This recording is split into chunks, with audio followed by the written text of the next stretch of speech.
우리가 계속해서 성막에 대한 말씀을 들어왔습니다. 오늘이 이 성막에 대한 마지막 내용이 되겠습니다.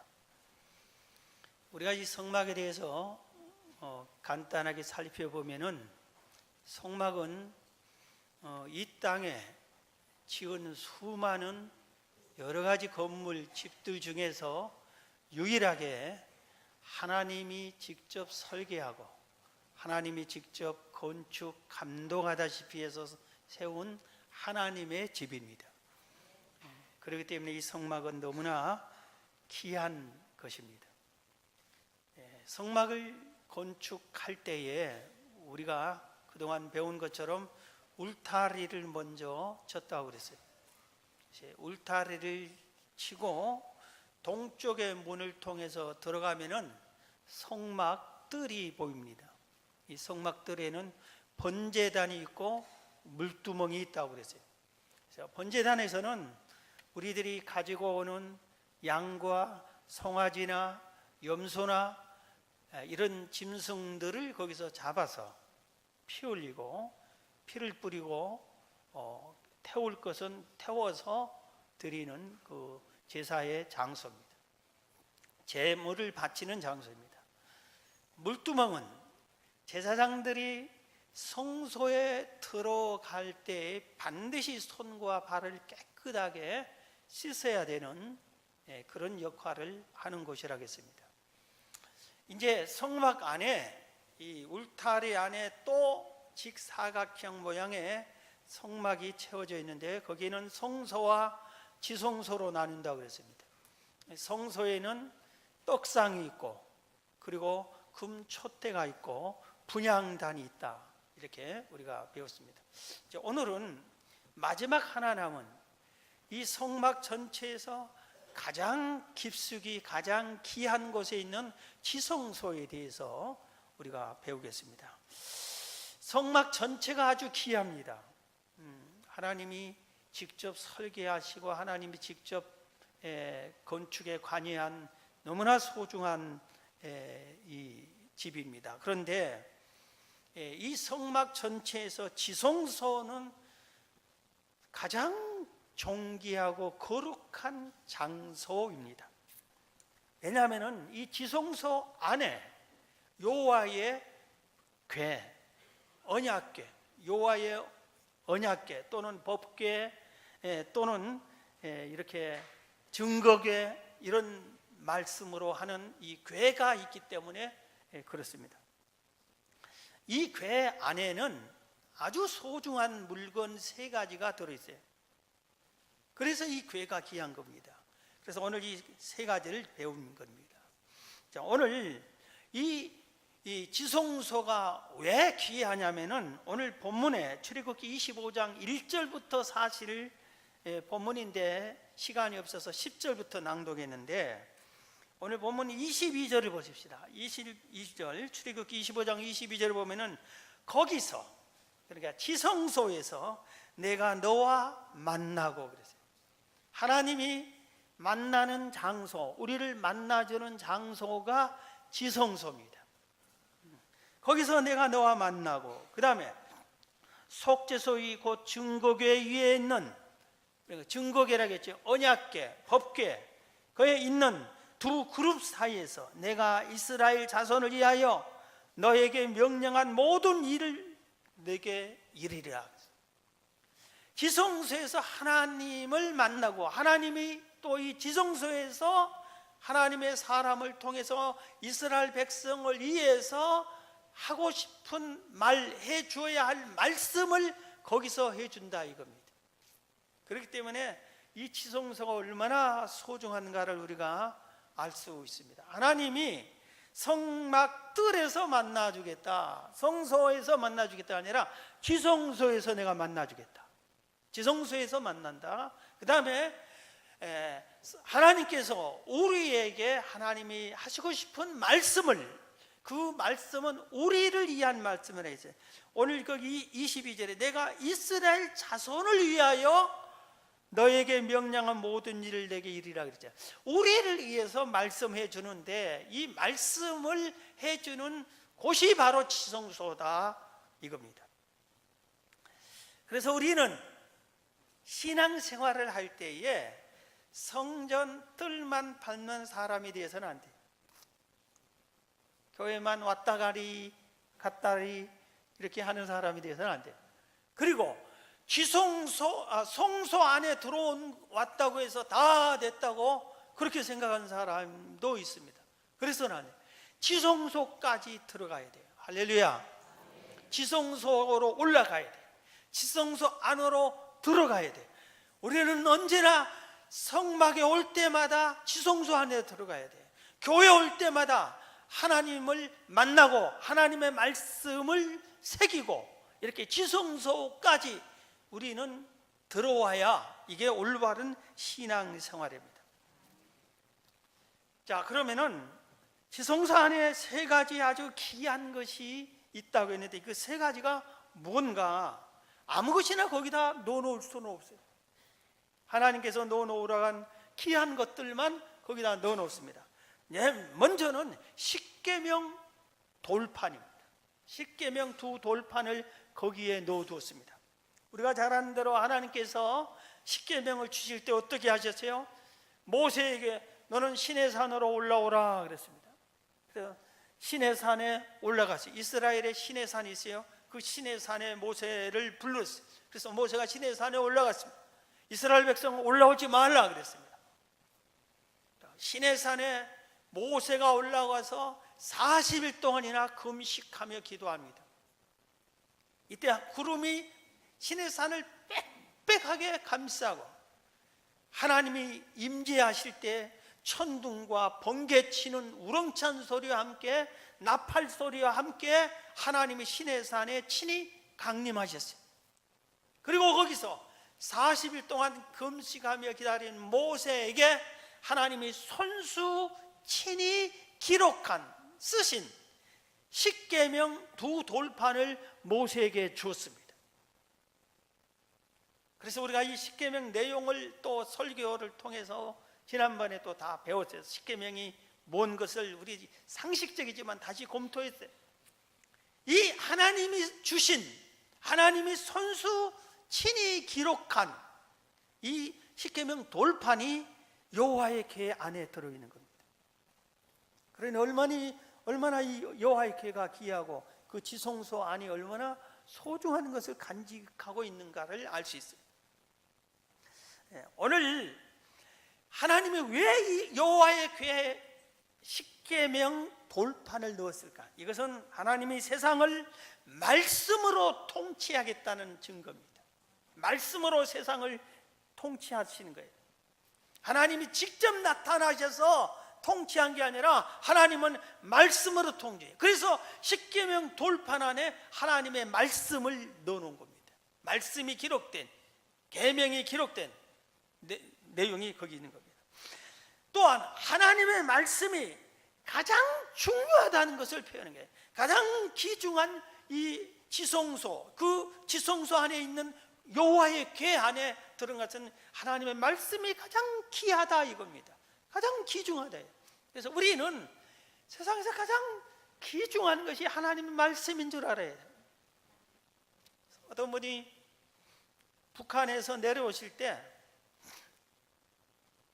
전부 막 도망가는데 아버님께서 잠깐 내가 가장 소중한 것 하나 빠뜨렸다. 뛰어가서 뭐 싸가지고 오셨어요. 그리고 남한에 내려오셨어요. 자식들 그게 뭐냐고 금보따리인 줄 알았어요. 그런데 보니까 그 속에 성경책이에요. 성경책. 하나님의 말씀을 가장 소중히 여기라. 그것을 가르친 겁니다. 그리고 말씀대로 살아라. 하나님이 명령한 대로 성경대로 살아라 하는 것을 가르친 겁니다. 하나님께서 출애굽기 20장에서 우리가 이미 배운 대로 언약을 하셨어요. 하나님이 계명을 주고 말씀을 주면서 이 말씀을 지키는 자에게는 자손 1000대까지 은혜를 베풀어 주겠다. 그러나 이 말씀을 거역한 자에게는 자손 3, 4대까지 그 죄를 묻겠다. 그렇게 하셨어요. 말씀대로 살아야 되는 것이고, 말씀이 정말 귀한 것이고, 말씀대로 사는 것이 나와 우리 가문이 하나님의 은혜를 입는 일이구나 하는 것을 우리가 여기서 다시 한번 배워야 됩니다. 그래서 우리는 이 세상을 살 때 내 뜻대로 내 마음대로 세상의 유행 따라 마음껏 함부로 사는 것이 아니라 하나님의 말씀대로 성경 중심으로, 말씀 중심으로 살아야 됩니다. 여러분 그렇게 살아가시기를 주의 이름으로 축원합니다. 그 다음에 이 여호와교회 안에는 만나 항아리가 있었어요. 만나는 우리가 잘 아는 대로 이스라엘 백성들이 광야 40년 생활하는 동안에 하나님께서 새벽마다 만나를 하늘에서 내려주셨어요. 그래서 일찍이 새벽을 깨우는 사람은 광야에 가서 하늘이 내려준 아름 맛있는 만나를 거둬서 하루 양식을 삼았어요. 이틀 분 거둬봐야 다 썩어버렸어요. 그런데 게으른 사람은 해가 떠버리면 만나는 녹아버렸어요. 게으른 사람은, 늦잠 잔 사람은 그걸 하루를 굶어야 했었어요. 그런데 이 만나를 출애굽 16장 31절에 보면 이렇게 표현해서 이스라엘 백성이 그 이름을 만나라 하였으며 가시같이 희고 맛은 꿀 섞은 과자 같더라. 아주 하얀 가루인데 이게 음식을 만들어 먹으면 얼마나 맛있는지, 그 시대에 가장 맛있는 맛이 꿀이에요. 그래서 제일 맛있었어요. 요새는 맛있는 것이 하도 많아가지고 무엇이 맛있냐 물으면 다 제각각이더라고요. 꿀을 맛있다고 하는 사람은 한 사람도 없어요. 꿀보다 맛있는 게 세상에 너무 많아요. 그런데 그 당시에 가장 맛있는 꿀과 꿀맛이었더라. 그겁니다. 이 만나를 왜 항아리에 담아서 언약궤에 넣어놨냐면은 출애굽기 16장 33절에 또 모세가 아론에게 이르되 항아리를 가져다가 그 속에 만나 한 오멜을 담아 여호와 앞에 둬 너희 대대로 간수하라 그랬어요. 하나님께서 모세를 통해서 하나님이 광야에서 내려준 만나를 자자손손 대대로 간직해라. 저게 뭡니까 물어보거들랑 우리 여호와 하나님께서 너희 조상들이 광야에서 생활할 때 그들이 농사 짓지 않고 공장 다니지 않고 일하지 않았는데도 날마다 먹여주셨다. 이 하나님의 은혜를 기억하라 하는 것을 의미한 겁니다.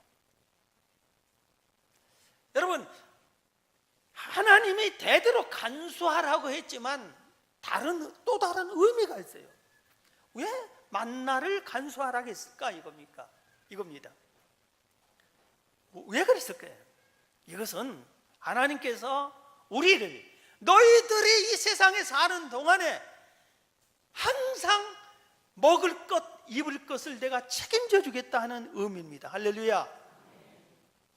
하나님이 우리를 다 먹여주고 입혀준 걸 믿으시기 바랍니다. 그래서 우리가 먹고 마시고 이 일로는 너무 고민해서 아이고 죽겠네 어떻게 살까 하지만 믿어요. 산 사람 입에 거미줄 칠 수 있냐? 먹여주겠지. 하나님이 길을 열어주시겠지. 할렐루야. 그 믿음 가지시기를 바랍니다. 하나 물을게요. 이스라엘 백성들이 죄를 지었을 때도 만나를 주었을까요? 죄를 지었어요. 하나님을 배신을 했어요. 그럴 때 만나를 주었을까요? 줬을까요? 안 줬을까요? 성가대 줬어요. 당당하네. 주었습니다. 얼마나 큰 죄를 지을 때가 많았는지 몰라요. 그래도 하나님은 그 새벽에도 만나를 주었습니다. 심지어는 금송아지를, 하나님 안 믿고 금송아지를 우상으로 만들어 섬긴 그날 새벽도 만나를 주셨어요. 그러니까 우리가 이 세상에 사는 동안 하나님을 믿다가 죄를 지었어도 우리를 먹여줄까 굶길까? 먹여주시는 거예요. 믿으시기 바랍니다. 됐다, 이제 실컷 죄를 지어도 된다. 여러분, 그렇게 해서는 안 되겠지요. 먹여주십니다. 그래서 예수님께서 예수를 믿는 모든 무리에게 이렇게 말했습니다. 뭘 먹을까, 뭘 마실까, 뭘 입을까 제발 염려하지 말라. 공중 나는 새를 봐라. 들의 백합화를 봐라. 네가 언제 물동이 지고 산에 들에 다니면서 꽃에 물 준 적이 있느냐? 누가 그런 사람이 있더냐? 내가 키운다. 그런데 너희들은 저 새나 꽃보다 훨씬 귀하다. 훨씬 귀하다. 할렐루야. 하나님을, 우리를 뭐라 그래? 너무 귀하게 보는 거예요. 그래서 우리를 먹이고 입히고 해 주실 것을 믿으시기를 바랍니다. 그래서 언약궤에 올 때마다 저 속에 만나가 있다. 하나님이 우리를 먹여주셨다. 우리 조상들을 우리도 먹여주신다. 이 믿음을, 우리는 지금 지성소가 구별이 안 되고 예수님이 십자가에 못 박혀 죽은 후에 성소, 지성소 휘장이 찢어져 버렸어요. 그리고 우리 모두가 다 제사장이에요. 그래서 언약궤 이런 것이 다 우리에게 사라졌어요. 그러나 이 정신은 그대로 있는 거예요. 우리가 주 앞에 나와서 예배를 드릴 때마다 하나님이 우리를 먹여주신다. 만나가 있다. 하나님이 내려주시는 만나가 내게 있다. 여러분, 이 믿음을 갖고 이 세상에 먹고 사는 문제로 죽느니 사느니 근심 걱정하지 마시기를 주의 이름으로 축원합니다. 자, 그 다음 이 언약궤 안에는 한 가지가 더 있었어요. 아론의 쌍난 지팡이가 있었어요. 민수기 16장 17장에는 문제가 발생합니다. 이스라엘 백성들 중에서 고라 일당이, 고라가 아주 반란을 일으킵니다. 그리고 사람들을 모입니다. 그래서 지도자들 250명이나 모읍니다. 그리고 그들과 함께 모세와 아론에게 가서 이렇게 큰 소리로 칩니다. 오늘 민수기 16장 3절에 보면 이런 말씀이 있어요. 그들이 모여서, 고라 일당이 모여서 모세와 아론을 거슬러 그들에게 이르되 너희가 분수에 지나도다. 회중이 다 각각 거룩하고 여호와께서도 그들 중에 계시거늘 너희가 어찌하여 여호와의 총에 의해 스스로 높이느냐. 그래서 이 말이 뭐냐면은 고라 일당이 자꾸 수근승대면, 야, 하나님이 모세의 모세만 믿는 하나님이냐? 하나님이 모세만 사랑하느냐? 왜 아론과 그 아들들만 제사장 하느냐? 우리도 해먹자. 그렇게 말하자. 그런 거예요. 쉽게 말하면 왜 모세만 40년 동안 대통령 해먹냐? 우리도 선거해서 바꾸자. 우리도 해먹기로 하자. 그렇게 반란을 일으킨 겁니다. 그래서 그 말이 어떻게 보면 은근히 맞아 떨어져 가잖아요.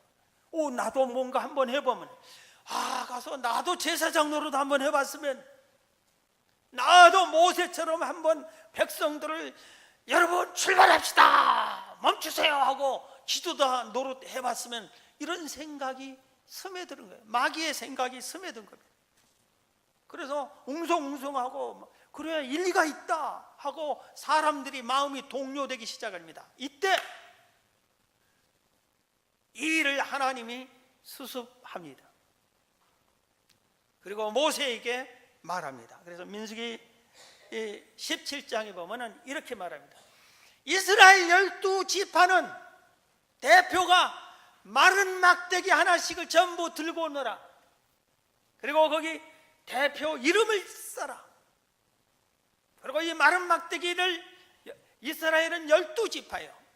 12개 마른 지팡이를 여호와의 궤 옆에다 두고 그 이튿날 거기서 쌍난 지팡이가 그 지파를 하나님이 택해서 사용한 거다. 하나님이 택한 것을 믿어라. 하나님이 택한 것이지 모세와 아론 사람들이 자기들이 하고 싶어서 한 것이 아니다 하는 것을 보여주기 위해서 그렇게 한 겁니다. 그러니까 백성들이 그걸 다 수긍합니다. 그렇지, 어느 지파를 하나님이 택한지 모르게 하나님이 택한 지파가 사용하면 된다 그럽니다. 그래서 여호와의 계 지성소에다가 각 지파에 루벤, 시몬, 유다 지파, 단 지파, 베냐민 지파, 모든 지파들이 다 거기에 지팡이를 하나씩 있었어요. 레위 지파는 대표가 아론이니까 아론이라고 이름을 딱 썼어요. 다른 사람들 전부 다 이름을 썼어요. 대표자 이름을. 그리고 거기다 넣고 전부 다 성막을 바라보고 있었어요. 이튿날이 됐습니다. 그리고 그 성막에 지성소에 가서 지팡이를 가져옵니다. 다 가져와서 보니까 모두 다 자기들이 냈던 지팡이가 맞는데 싹이 안 났는데, 다 마른 지팡이 넣은 것을 확인했는데 아론의 지팡이만 싹이 나고 꽃이 피고 열매가 맺었습니다. 할렐루야. 민수기 17장 8절이 그 내용이 나옵니다. 이튿날 모세가 증거의 장막에 들어가 본즉 레위 집을 위하여 낸 아론의 지팡이에 우미 돋고 순이 나고 꽃이 피어서 살구 열매가 열렸더라. 할렐루야. 그래서 모든 백성이 마른 막대기에서 싹이 나게 꽃이 피고 열매 맺게 아론을 하나님이 택했구나, 하나님이 시켰구나, 하나님이 세우셨구나. 그래서 꽥소리 못하는 거예요, 모든 사람들이. 그래서 지도력이 회복된 겁니다. 여러분, 여기서 우리가 알아야 할 게 있어요. 교회에서 어느 직분이 가장 귀하죠? 하나님은 모든 사람에게 직분을 주십니다. 교회에서도 사회에서도 다 직분을 주십니다. 어느 직분이 가장 중요합니까? 교회에서 흔히 목사, 장로의 직분이 제일로 높은 줄 알고 있어요. 자, 한번 제가 물어볼게요. 누가 천국에서 상이 클까요? 어느 목사님이 계세요? 어느 장로님이 계세요? 그런데 목사의 직분을 잘해야 되고 장로의 직분을 잘해야 되는데 게을러, 나한테 충성하지 않아. 헌신할 때 꽁무니뼈에 숨어버려요. 봉사할 때 안 해. 전도 안 해. 기도도 안 해. 이런 목사가 있고 이런 장로가 있어요. 어느 서리 집사님이 있어요. 누가 알아주지도 않아. 근데 이분은 누가 알아주든 말든 열심히 충성할 때 나와 충성하고, 봉사할 때 열심히 봉사하고, 열심히 나가 기도할 때 기도하고, 전도할 때 전도하고, 자기 희생할 때 희생하고, 헌신할 때 헌신했어요. 두 사람이 세상을 떴어요. 하늘나라에 갔어요. 누구 상이 더 클 것 같아요? 목사, 게으른 목사, 불충성한 장로 상이 더 크겠어요? 서리 집사였지만 자기 직분을 충성을 다한 그 집사의 상이 더 크겠어요? 누구 상이 크겠어요? 직분이 소중한 건 맞지만 충성하지 않은 직분은 소용이 없는 거예요. 자기 직분을 잘 감당해. 남의 손에 든 떡이 더 커 보인다는 우리 속담처럼 남의 것만 좋아하고 시기하고 질투해서는 아니 되는 거예요. 여러분, 다시 한번 우리 교회 건물을 보세요. 이 예배당 건물을 보세요. 어느 게 가장 기중에 이 건물을 예배당에서, 물론 기둥이 중요하죠. 그런데 기둥만 있으면 이게 어떻게 집이 돼요? 유리창은 있으나만 해. 유리창 깨졌다고 해보세요. 여러분, 집이 금으로 대리석으로 지어서도 그 유리창이 쨍그런 깨져 있으면 사람들이 보면 에이, 흠 있는 집이라고 그래요. 유리창 역할이 얼마나 소중해. 기둥이 아무리 튼튼해도 이렇게 석가래가 있어서 지붕을 받쳐주지 않으면 건물이 어떻게 서요? 더 중요한 것은 드러나지 않고 숨어있는 땅속에 묻어있는 기초가 얼마나 중요합니까? 기초가 튼튼하지 않으면 비 오고 바람 불면 집이 무너져 버려요. 내 역할이 뭐고 내 직분이 뭔지를 우리가 알아서 거기에 충성을 해야지, 여기 고라일 땅처럼 나도 한번 해먹자, 그게 아니에요. 우리나라 제일 높은 직분이 우리나라에서는 대통령이라는데, 대통령이 전부 다 상이 있고 전부 다 칭찬 듣습니까?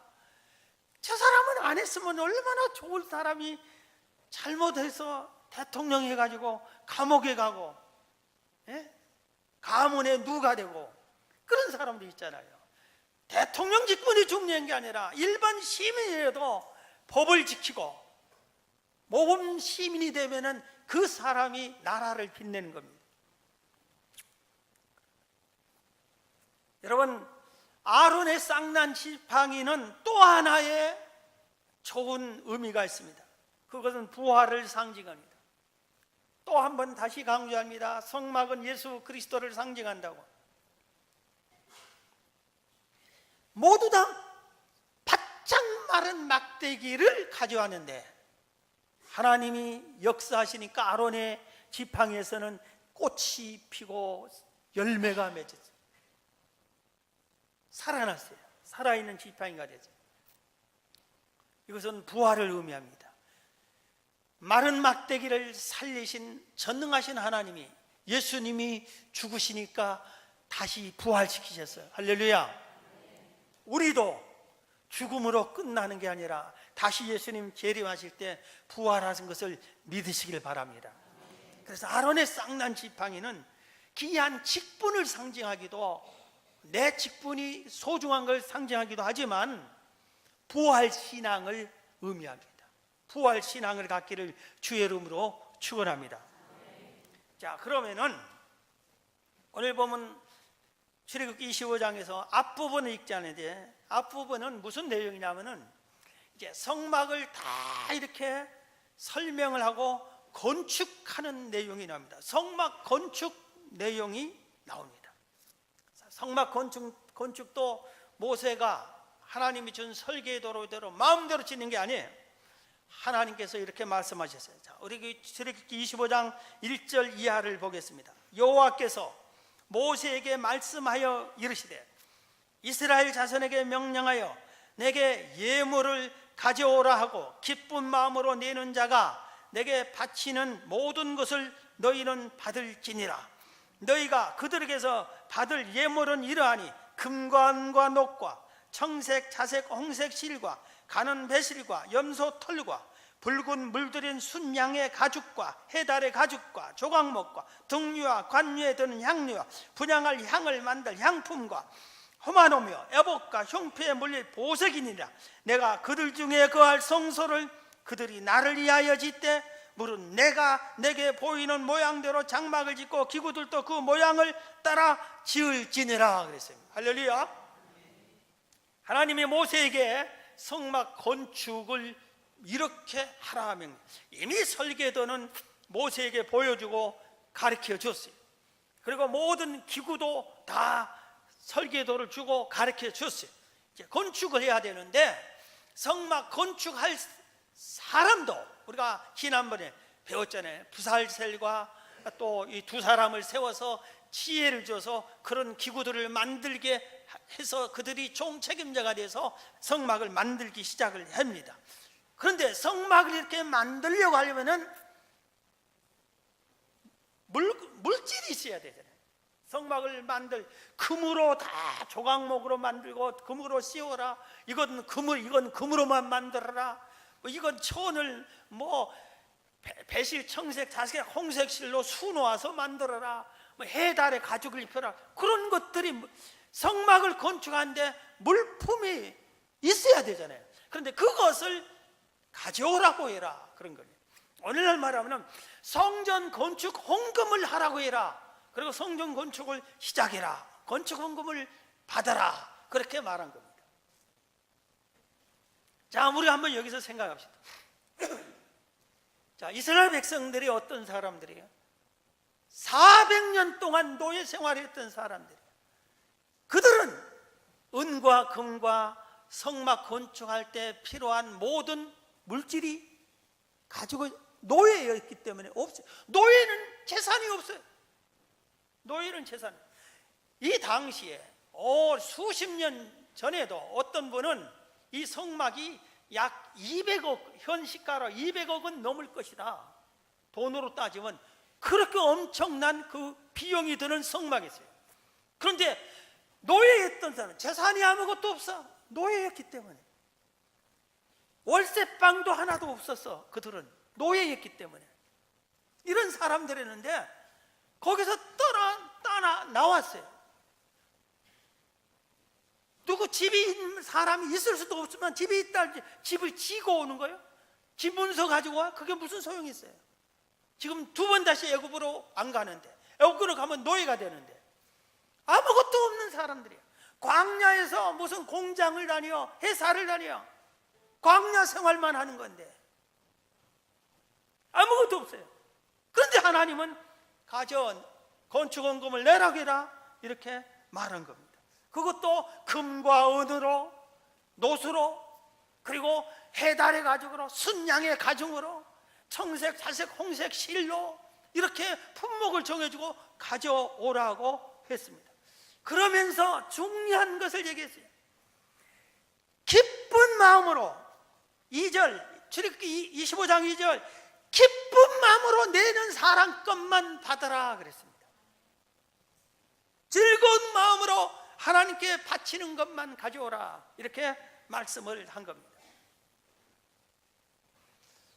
그런데 이들이 내가 하나님께 드릴 게 어디 있나? 내가 무엇을 드릴까? 하나님은 나를 통해 무엇을 내라고 하기를 원하냐? 하면서 전부 즐거운 마음으로 냈습니다. 그럼 이들은 어디서 이걸 만났냐 이겁니다. 출애굽기 12장에 보면은 하나님이 미리 이스라엘 백성이 애굽에서 나오기 직전에 한 가지 명령을 합니다. 너희들은 애굽 사람에게서 필요한 모든 것들, 은금 모든 것들을 다 구하라. 애굽 사람에게 달라고 해라. 그러면 줄 것이다. 그렇게 말합니다. 애굽 사람들이 이스라엘 백성을 노예로 부려먹을 때 바로 왕이 이스라엘 백성을 절대로 노예를 그냥 보내지 않으려고 하니까 하나님은 어떻게 했어요? 10가지 재앙을 내렸어요. 마지막 10번째 재앙은 애굽 사람의 가정 집집마다 애굽 전역에 한 집도 빠짐없이 애굽 사람 집에는 전부 다 첫 번째 자식이 다 죽었어요. 그리고 첫 번째 짐승이 다 죽었어요. 100% 모든 집이 초상집에 나서 너무나 두려웠어요. 이스라엘 백성 집에는 한 집도 초상이 나지 않았어요. 하나님이 보호해 주셨어요. 그래서 이 애굽 사람들이 이스라엘 백성을 전에는 노예로 부려먹었는데 이제는 그들의 믿는 하나님이 두렵고 무섭게 보인 겁니다. 그래서 그들이 하나님이 모세를 통해서 말한 그대로 담대하게 구하라고 그럽니다. 아주머니, 금목걸이 내놔. 이거 찍어 있는 팔찌도 금반지도 주세요. 그랬어요. 아저씨, 장롱 속에 보물 있잖아. 주세요. 구했습니다. 달라고 했어요. 그러니까 그들이 내가 안 줬다가는 저 노예들이 믿는 하나님이 얼마나 무서운 하나님이냐, 우리 집에 또 무슨 난리벼락을 떨지만 어서 가지고 가세요. 어서 가지고. 전세가 바뀌어서 그냥 노예 주인님 돼야 돼요. 어서 가져가세요. 또 뭘 드릴까요? 그래서 그 옷에 입으려고 한 것 같은데 해달 가죽 좀 주시. 이것도 가요. 전부 달라고 해서 다 준 거예요. 그래서 그들이 가졌어요. 그걸 가지고 왔는데 하나님께서 금을 내라, 은을 내라, 해달 가죽을 내라, 청색, 자색, 홍색 실을 바쳐라 하니까 나는 이거 있었는데 하나님이 이럴 때 쓰라고 나한테 몇 개 놨구나, 이렇게 생각하고 바친 겁니다. 즐거운 마음으로 바친 겁니다. 그들이 그 입장을 생각하면은 평생 금반지, 금목걸이를 해본 적이 없어요. 슬쩍슬쩍 주인 마님 얼굴을 보니까 금목걸이가 있어요. 너무너무 부러워. 한 번만 잡았으면 좋았을 거예요. 그런데 그게 지금 4개 있어요. 4개 있어요. 4개. 그런데 하나님이 그걸 내라고 그래요. 얼마나 아까울까, 이런 생각이 들어요. 제 생각에도. 그런데 하나님이 그건 바치라. 그런데 아낌없이 바쳤습니다. 그런데 문제가 발생했어요. 무슨 문제가? 성막 건축하다 중단 사태가 발생했어요. 오늘날 이 시대에 성전 건축하다 중단하면은 대부분 중단한 교회들이 종종 있는데 대부분은 건축원금이 안 들어와서 돈이 모자라서 중단하고 결국은 못 지기도 하고 그거 파산 신청하기도 하고 경매로 넘어가기도 하고 그런 경우가 많이 있습니다. 건축원금이 안 들어와서 그런 경우입니다. 그런데 여기서는 반대예요. 중단했는데 왜 중단했냐면 성막 건축 헌금이 너무 많이 들어와서 중단한 거예요. 이를 집행하는 사람이 모세에게 이 성막 건축을 중단하고 와서 건축 헌금이 너무 많이 들어오니 중단시켜 주세요. 그래야 일하겠습니다. 우리가 건축은 못하고 이거 물건 관리하다 시간 다 보냅니다. 그랬어요. 그게 출애굽기 36장 4절 이하에 이런 말씀이 나옵니다. 성소의 모든 일을 하는 지혜로운 자들이 각기 하는 일을 중지하고 와서 모세에게 말하여 이르되 백성이 너무 많이 가져오므로 여호와께서 명령하신 일에 쓰기에 남음이 있나이다. 모세가 명령을 내리매 그들이 진중에 공포하여 이르되 남녀를 막론하고 성소에 들 예물을 다시 만들지 말라 하며 백성이 가져오기를 그치니 있는 재료가 모든 일을 하기에 넉넉하여 남음이 있었더라. 할렐루야. 얼마나 은혜가 넘칩니까? 너무 많이 가져와서 중단을 시키고 제발 그만 가져오세요. 제발 그만 가져오세요. 그런 겁니다. 왜 이렇게 많이 갇혔을까? 생각을 한번 해봅시다. 왜 그랬을까? 그리고 오늘날도 교회들은 성전 건축을 종종 할 수밖에 없고 해야 되고요. 그런데 우리가 3가지를 확인해. 그러면은 우리가 3가지를 확인하고 이 건축 헌금을 동참해야 돼. 먼저 이스라엘 백성들처럼 하나님은 살아계시는 것이 확인을 해야 돼. 하나님이 정말 살아계시냐? 확인을 해야 돼. 내가 믿는 하나님이 진짜 존재하는 분이냐? 하나님이 살아계시냐? 이걸 확인해야 돼. 우리 일생에 이것은 예수 믿기 시작하면서부터 반드시 확인해야 할 첫 번째 생. 하나님이 살아계시냐? 이거예요. 두 번째, 내가 지금 예물을 드리면은 천국의 보물로 쌓아지느냐? 천국이 정말 있느냐? 내가 지금 하나님께 드린 이 예물이 하늘나라 갔을 때 내 보물로 쌓아진 거냐? 예수님이 너의 보물을 하늘에 쌓아두라고 했는데 이게 과연 믿어지느냐 맞느냐 확인을 해야 돼요. 세 번째가 중요한 거예요. 세 번째 뭐냐면은 지금 성전 건축하는 것이 하나님의 뜻이냐 이겁니다. 우리 교회가 성전을 건축한다면은 하나님의 뜻이냐? 하나님의 뜻에 따라서 하나님이 원하는 때에 하나님의 방법으로 건축한다고 하면은 하나님이 계신 것이 맞다. 천국이 있다. 하나님이 성전 건축하라 하신 것이 맞다. 우리를 통해서 예물을 드리라고 한 것이 맞다 하면은 우리가 이 이스라엘 백성들처럼 아낌없이 즐거운 마음으로 마음껏 드릴 수 있는 것입니다. 항상 이렇게 우리가 이 백성들이 왜 이렇게 드렸을까? 그들은 하나님이 살아계심을 경험했어요. 왜? 뭘로? 10가지 재앙을 내릴 때 자기네 집은 안 내렸거든. 그리고 홍해를 하나님이 건너주었거든. 그래서 자기가 홍해를 건너면서 이건 하나님이 건너는 거야. 뒷돌아오는 애국 군사를 하나님이 홍해에다 수상시킨 것을 보았거든. 봤어요. 만나를 새벽마다 하나님이 내려주신 것을 먹었거든. 하나님이 살아계심을 알았어요.